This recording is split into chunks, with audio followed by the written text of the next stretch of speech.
Private విద్యాసంస్థల్లో జరుగుతున్న ఫీజుల దోపిడీపై Karimnagar SUDA chairman Komatireddy Narender Reddy ఆగ్రహం వ్యక్తం చేశారు.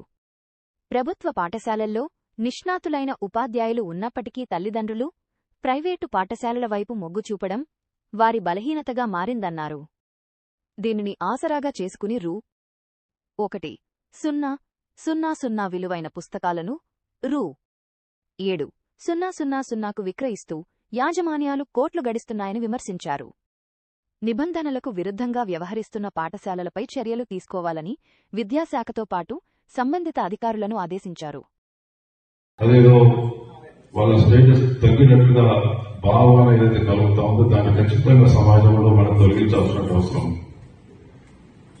ఇలా అనేక దోపిడీ మీరు చూస్తూ ఉంటారు. ప్రైవేట్ పాఠశాలలో మరి ఎస్సీఆర్టీ బుక్స్ ఎక్కడ కూడా మనం, ఎందుకంటే ఈ ప్రైవేట్ పాఠశాలలో చదివే పిల్లలు కూడా సమాజంలో మనకు సంబంధించిన పేరెంట్స్ మనకు సంబంధించిన, కానీ వాళ్ళు కూడా దోపిడీకి గురవుతాం. ఎస్సీఆర్టీ బుక్స్ ఎక్కడ కూడా వాడకూడదు. సొంత కరికులం, ప్రభుత్వ కరికులం కాకుండా సొంత కరికులం తోటి ఇలా లక్షల కోట్ల రూపాయల దోపిడీ జరుగుతాం. దయచేసి నా అధికారులను కోరుతా ఉన్నాం, మరి దానికి అరికట్టాల్సినటువంటి బాధ్యత కూడా మన మీద ఉంది. ఇలా 1000 రూపాయలు ప్రింట్ అయినటువంటి వాళ్ళ యొక్క బుక్స్ ఇలా 6,000, 7,000 వసూలు చేస్తున్నాం. అంటే మీరు చూడండి, ఒక పిల్లల మీద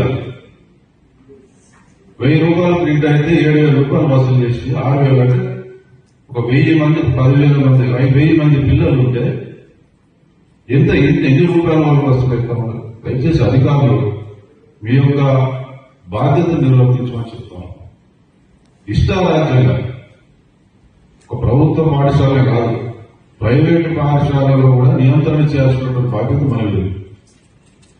ఎట్లా పడితే అట్లా ఏది పడితే అది వసూలు చేస్తా ఉంటే నియంత్రించాల్సినటువంటి బాధ్యత కూడా మన అధికారుల మీద ఉంది. ఎందుకంటే కొంతమంది అడ్మిషన్ల ఫీజుల పేరు మీద 20,000, 30,000 వసూలు చేసినటువంటి పరిస్థితి. వాళ్ళ యొక్క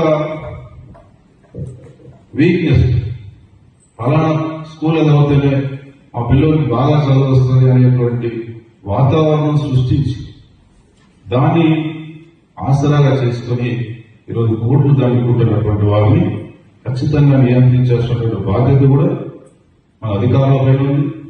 కాబట్టి దాన్ని మీరు బాధ్యతగా చేయాల్సినటువంటి బాధ్యత ఉంది అని చెప్పి సందర్భంగా తెలియజేస్తాం. ఈ సమాజంలో ఎవరైనా, మన ప్రజలు ఎవరైనా కూడా ఇబ్బంది కలిగితే దాన్ని నియంత్రించాల్సినటువంటి బాధ్యత మన అధికారుల మీద ఉంది.